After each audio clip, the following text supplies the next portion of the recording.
5 speakers just passed. Please do type them into the questions box in your GoToWebinar control panel. And if it's a question specific to someone, please include their name. If it's a general question for any of our speakers, you can just ask it right away. So I'll dive into the first one. So it's not clear exactly who this is for, but is the organic content developing in a direction where it would be non-compliant with fire safety requirements? If so, what consequences would that have? So I think anyone would be open to answering this one. You're off. We can't hear you. Good. See if I can get Stephen unmuted. There we go. Stephen, we can try turning on your mic again. It sounds like it's for you, Roxanne and Patrice. The organic content going too high, having something to do with fire regulations in Quebec? Yeah, we do have fire regulations that mainly concern the time of installation and doesn't follow through as the going media develops over the year. I can only answer in regard to our plans, and what I can say is that we made the content matter 18% of organic matter, but the way that it's incorporated into the plan is in a way that is accessible to plants, but that will degrade very slowly over time. So the percentage of organic matter that is available to plants shouldn't change all that much in regard to only the growing media. What will make a big difference is the type of compost you incorporate, that is unfortunately had to read, but he talked a lot about green manure. So depending on the way that you cultivate your GreenRoof and the type of compost that you incorporate, you would need to go ahead and do some type of testing over time quite frequently to be able to know exactly the percentage of growing organic matter that is in there. But in regard to fire safety, it is not something that is followed through by any type of fire department, as far as I know. So what it concerns us is at time of installation. Okay, awesome. Thank you for that answer, Roxanne. I'll dive right into the next question. I think this can be answered by anyone. So from Sarah, she says, I'm very curious about the role of microorganisms in the health and value of the plant and how that would work with regards to hydroponic systems with no soil and no microorganisms. That's complicated. Benjamin? Yeah, well, my take is that the hydroponics and everything, of course, they're in water, and so you're taking out a lot of that life and biodiversity, biology within the soil, and so you're having to supplement that with nutrients into the water. So it is a trade-off, I think, with some of the life that you have with that relationship with soil, and the jury's out still on some of that, and I definitely have my own personal views on that. Soil health and human health is strictly related. The gut microbiome with the soil microbiome are extremely linked. That we need to be taking better care of the stewards of the soil. However, we're in a time right now where we have so many people, we need to grow so much food, and we need to be growing it, so we need to reimagine the ways in which we can do that. Some of the aquaponic systems and some of the ways in which hydroponic, aquaponic, and soil-based systems have been hybridized. That's what we've done with the fertigation. So we are very thin profile, but how do you get the nutrients continually extract? So we're injecting those nutrients like you would in a hydroponic system, but into a soil-based system. And that's where that biochar is really helpful, because it creates like a really nice sponge, and it's an organic matter that takes a very long time to break down. So it creates a nice stabilized organic matter as well. And a lot of home hosting area for the microbes to live in that soil. Great, thanks, Ben. Another question from Ashley. For anyone who wants to, who is able to answer it, do you find yourself testing the weight or bulk density of the soil annually to make sure it's still within the building structural limits? Are compost addition and posting roots adding to the weight and volume over time, or is the harvest subtracting much more than that?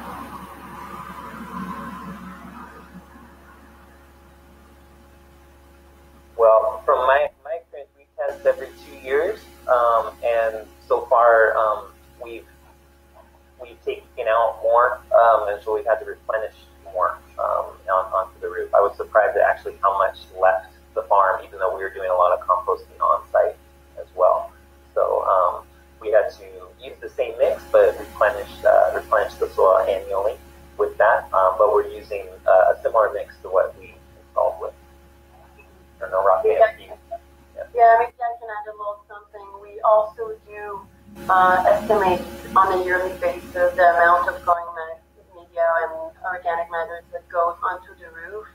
It is mainly in our part in regard to what insurances cover in terms of weight load capacity, the way that the building was designed and that the project was implemented. So in the case of the IGA, the weight load capacity that we had was so great that we know it passes the people that are on there, all the machinery, the beehives, the water tanks. So we do not have some very strict limitations. And the thing that we had to care for the most was the compost pile that we used to manage up on the roof that we actually had to take down because this was located in one spot. But because the weight is distributed evenly throughout and we had the weight load capacity that was significant enough to go through the project, it is not a concern. But as far as insurances go, we still do assess on a yearly basis as much as we can because it's quite difficult to do. Some type of insurance are vary greatly in terms of weight. So the weight that you bring into the roof at first will vary greatly over the course of weeks and degradation. But yeah, it's just something that needs to be taken into account and looked at thoroughly for sure. I've got a question for Alex. Alex, have you found that the introduction of spaces in your building for growing food has helped you to market your unit? Has it been a plus in terms of what you see in terms of market demand?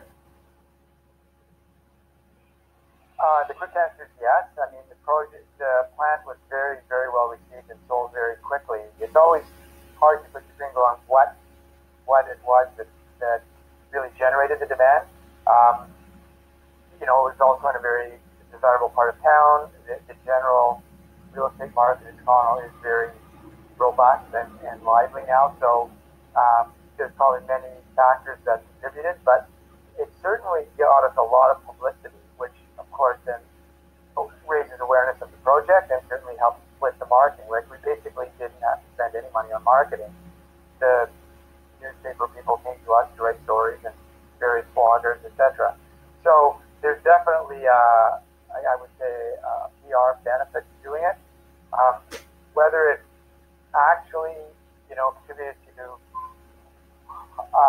faster sales or not, I would like to think so, but I can't say definitively. Okay, and switching gears a little bit here, a question for anyone again. When engaging with local planning authorities who don't often want to try new things, what are the most impactful ways you found to bring them on board as supporters?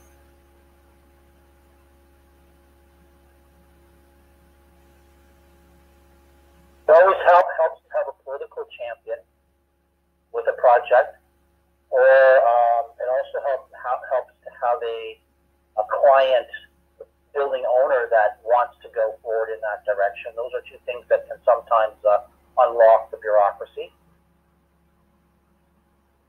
We partnered with some policy councils and people who've been working with the city and with different governments for a while that were supportive, and they spoke out in support of the project we were doing. Was very helpful, as well as you said, political champions in that realm, someone who's looking at this as a way to make their city more diverse and more ecologically based. I would add one thing. It depends a lot on the municipality, of course. And there's sort of two things. There's why are we doing it and how are we doing it. So at least if you've got a municipality that accepts why and are already committed, having a champion there, just having a general political will, I think you can always solve the how. But if you don't have that kind of willing receptor at the beginning, then it's an uphill battle. But we've found for example, with our experience in Guelph, they were very, very receptive and very keen. And even with that basis, it's still a challenge because there's the how, but you still run into municipal roadblocks along the way. But at least you've got kind of a basic understanding that you're all have a certain goal in mind, and then you can always find a solution.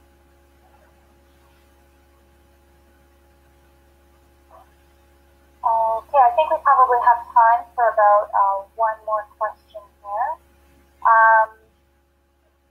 There's actually one, again, specifically for Alex. This is from Molly. They say, I'm thinking about food equity in low-income communities. Do you see these design methods for green communities? Do you think they will be able to service low-income communities and to support and feed people in food deserts? How much does it cost to live in one of these communities? It's a very good question. We on the Baker project, for example, we're committed to 12% of affordable housing on the project. So we will have an affordable component. We'll have to find a municipal program that will support that. But we don't see it as an exclusive gentrifying process in the city, but really adding a diverse range of housing that will kind of respond to all income levels. But there are certainly challenges, especially in low-income areas generally, like broadly, and they are ones most affected by food deserts. There's many programs I think available. For example, the group that we're working with in Guelph is called the Seed, and that's actually their raison d'etre is to sort of develop programs.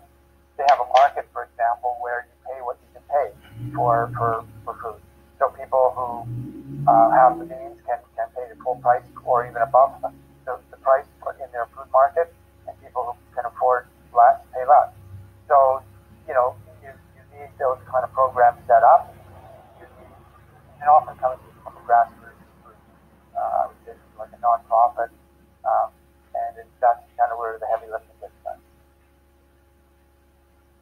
One thing I could add is one of our clients, Tenderloin Neighborhood Development Corporation, TNDC in San Francisco. They're 100% affordable housing, and they use the rooftop as a amenity to the building, and they give away all their food to the people that live in the Tenderloin.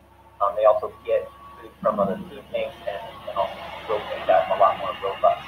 So they're using the rooftop as a place for people to go that's safe within that community, but also to provide food, and then they have a weekly food giveaway at the market, but it's free for all the people there that live there. So it's really and they pay for it and do the resources because they're also a developer. So they get a lot of money from the state and from the city and from private funders. They are a nonprofit, but they are a for-profit as well. They have a kind of a private-public mix there. But really innovative ideas of how to get food into the building itself for 100% affordable housing. Okay, well, thank you very much to all of our speakers from the first half of this session. There's quite a few questions here that we didn't quite have time for. So what I'll be doing is I will be forwarding the question back to those people that have asked them so they can save it for later in the case that they would like to reach out to our speakers after the session. Nancy will be providing speaker contact details after this so you can reach out offline and ask any remaining questions that you might have for our speakers. So thank you, everyone. Thank you. Thank you. We definitely will be having a second Q&A as well, so if we do have the opportunity to jump into those questions at that time, we definitely will as well. But with that being said, we are behind schedule just a tad bit here, so we're just going to jump into our break. We're going to shorten it and just do a really quick 5-minute break, so please give yourself an opportunity